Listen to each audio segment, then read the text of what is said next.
Olha aí, nós aqui de novo, iniciando mais um estudo do livro Luz no Lar, de Chico Xavier, com um título muito interessante: No Templo do Lar. A lição é 23. E ele nos leva a uma reflexão muito interessante, porque nos leva o tanto que evoluímos como seres humanos e como que a ciência também evoluiu muito. Mas as origens do equilíbrio continuam as mesmas. Vamos perceber na leitura e depois farei os meus comentários. E fica aberto aí para quem quer achar que realmente a mensagem não condiz com o que eu estou falando, que faça seus comentários, porque é só assim que eu teria oportunidade de evoluir. Quando a gente abre o coração e a condição que realmente, se eu estou estudando é porque eu não sei tudo. E se eu não sei tudo, eu preciso aprender. Eu tenho certeza que aqueles que escutarem a leitura e os meus comentários vão ter muito que me acrescentar para mim de ensinamento. E eu peço, por gentileza, não me prive de evoluir. Vamos lá. O texto do Templo do Lar, que diz assim: indiscutivelmente, o avanço científico do mundo estabelece múltiplos sistemas de cura na atualidade terrestre. Vitaminas e hormônios, eletricidade e magnetismo, fluidos e melodias são recursos empregados no fortalecimento da saúde humana. Acreditamos, no entanto, que o culto doméstico do lar é a fonte real da medicina preventiva, sustentando as bases do equilíbrio físico-psíquico. O centro da vícia reside na mente e a mente se nutre de emoções e ideias. É que se coloca sob a orientação do Cristo, aceitando-lhe o governo espiritual no campo íntimo, harmonizando-se com a boa lei, purificando propósitos, elevando atitudes, sublimando resoluções que edificam a consciência e o coração para a vida superior. Os princípios evangélicos são elementos de vida e convenientemente aplicados no recesso do lar. Sanam as chagas da maledicência, previnem a cólera destrutiva, curam os efeitos desastrosos da imprudência, afastam os perigos da antipatia gratuita, balsamiza a úlcera da desilusão e favorece o clima da fraternidade e da confiança, suscetível de criar a felicidade verdadeira para quantos se empenham na evolução, no reajuste, na melhoria e na evolução. Pensar bem é edificar o que é bom, e somente Jesus é o mestre do pensamento reto e purificado, a expressão em favor do erguimento comum, no repouso e no trabalho, no silêncio e no ruído, na dor e na alegria, que constituem importantes posições de vossa viagem para os cimos da vida. Cultivar o Evangelho no santuário familiar é nortear a nossa experiência para o reino de Deus em nós e fora de nós.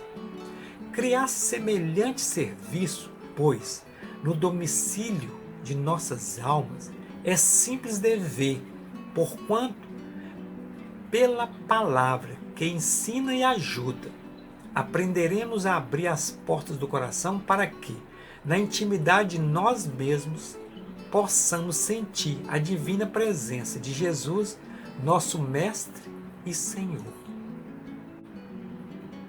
Como eu disse lá no início, nós buscamos, evoluímos, mas na hora que realmente necessitamos da última mãozinha para que possamos ter o equilíbrio, nós voltamos na fé. Vamos buscar na fé o nosso equilíbrio emocional. Nós nos perdemos durante as nossas vidas. E realmente terminamos com tanta ansiedade de conquistar o mundo que terminamos adoecendo. Lembrando de uma passagem muito interessante que há poucos dias escutei, que uma pessoa disse o seguinte: uma das coisas que nós não devemos falar para os nossos filhos, e que realmente nós ouvimos muito dos nossos progenitores. O filho pergunta para o pai: pai, onde você vai? Aí o pai diz assim: eu vou para o trabalho. Aí o filho vira e fala assim com ele: pai, mas todo dia você vai trabalhar, será que não tem possibilidade de você ficar um dia comigo? E o pai normalmente responde: filho, eu tenho que trabalhar porque como que eu vou pagar as contas? E o filho fica ali observando, né? Tipo assim, aí lembra que ele tem alimentação, tem roupa, tem uma casa, tem manutenção. E o pai repete várias vezes a mesma coisa para ele. Chega um ponto que o próprio filho, ele começa a pensar: então quer dizer que eu nasci, trabalho para me pagar a conta e no final eu morro. Qual que é o objetivo real da vida? Aí nós paramos um pouquinho. Quando nós somos colocados no meio social ou mesmo com os nossos pares, e quando nos perguntam por que nós não frequentamos a casa dos nossos pais, por que nós não frequentamos a casa dos nossos amigos, muitas das vezes a gente responde: não, eu não estou porque não sobrou tempo, eu estou trabalhando muito porque as minhas despesas estão muito grandes.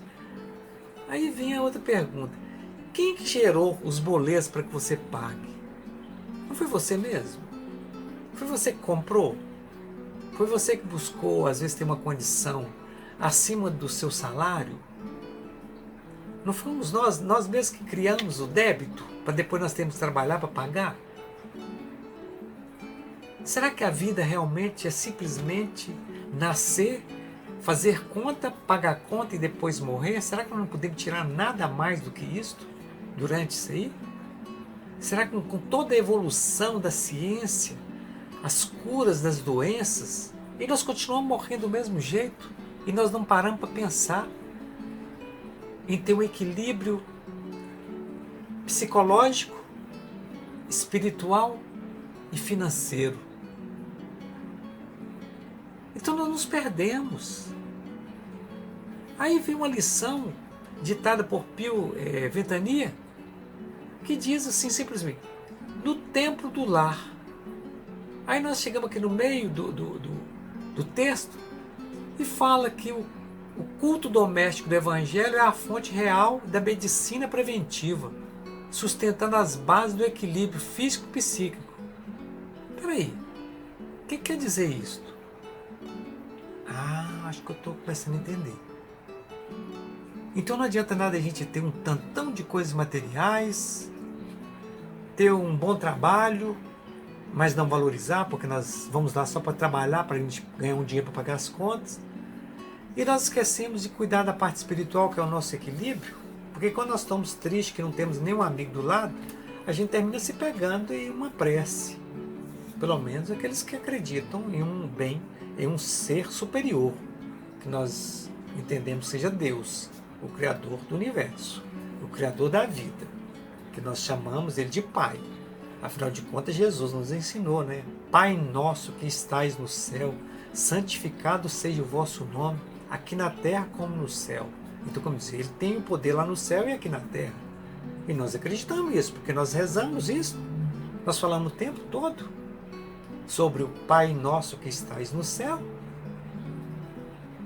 Então, se nós acreditamos nisso, será que nós nascemos, fazemos conta, pagamos conta, depois morreremos?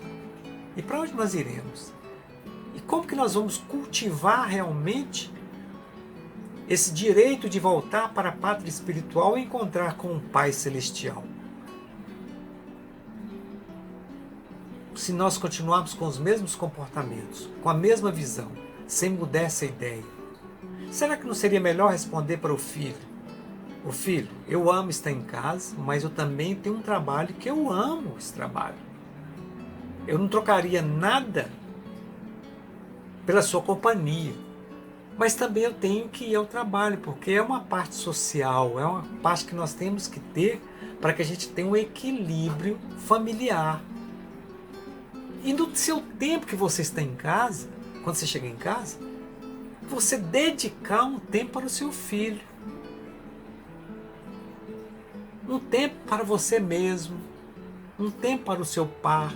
Se seu par estiver com uma dificuldade, às vezes um dia que estiver, às vezes não, um pouco angustiada, parar, conversar, dar atenção. Será que nós fazemos isso realmente? Se um amigo nos procura, será que nós paramos para dar atenção realmente? Será que nós passamos nas ruas? Será que nós olhamos para os lados ou nós estamos tão envolvidos em nossos problemas que nós não temos tempo nem de realmente perceber as belezas que estão ao nosso lado? Será que nós temos tempo de olhar para o céu e ver assim um pôr do sol, um nascer do sol, ver uma lua, ver as estrelas, escutar uma boa música? Será que nós temos tempo para isso? Praticar um esporte com os amigos, sentar, contar uma piada, ir num templo religioso, dedicar o nosso tempo em um templo também, além do templo familiar, o templo lá fora também, como diz Jesus, onde tiver um ou dois reunidos em meu nome, lá eu estarei. E lembrar que nós temos esse amigo, que realmente é extensivo a toda a humanidade. É só chamá-lo, que ele vai estar sempre presente. Então é bom que a gente reflita sobre essa evolução da parte de ciência e realmente verificar se é só isso que vai importar em nossas vidas. Será que nossa vida vai resumir simplesmente na evolução ou talvez nos nossos conhecimentos científicos ou vários outros conhecimentos? Será que a gente não tem que escolher ou dedicar um tempo à nossa própria evolução espiritual e lembrar que nós não somos simplesmente um ser que nasce, vive e morre? Será que você pensa que você vai morrer, vai acabar tudo ali?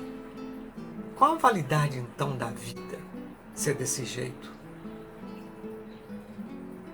A gente vai em outras culturas, tipo a Índia, vamos na China, vamos no Japão, vamos em países realmente voltados para a valorização de crenças, de religiões, de amores, de adorações, muitas das vezes. Também não tem muita importância também não, se estão adorando e estão fazendo bem. É como diz, por exemplo, o Espiritismo, fala, fora da caridade não há salvação. Você pega a Bíblia Sagrada e fala assim, fé sem obra é morta. Então, está tudo explicado. Você vai nos dizeres de Buda, Buda também vai falar várias frases de efeito, filosofia de vida, e que realmente leva a acreditar, e eu acredito, que nós temos muito mais do que simplesmente uma vida. Vamos pensar nisso, para que a gente possa tirar um tempinho, para que a gente possa dedicar a nossa parte espiritual. É muito importante. E esse livro nos ensina a viver em família e no Evangelho, para podermos ter uma família pelo menos um pouco mais de equilíbrio. E aqueles que realmente não estão equilibrados, mas pelo menos nós vamos ter a consciência que nós levamos o Evangelho para eles. Então não teremos o peso da consciência que nós não fizemos a nossa parte. Que Deus nos abençoe e quem sabe se amanhã a gente pode encontrar para fazer o estudo da próxima lição. Que Deus nos abençoe sempre. E é bom sempre lembrar, Deus no comando e Cristo nos exemplos.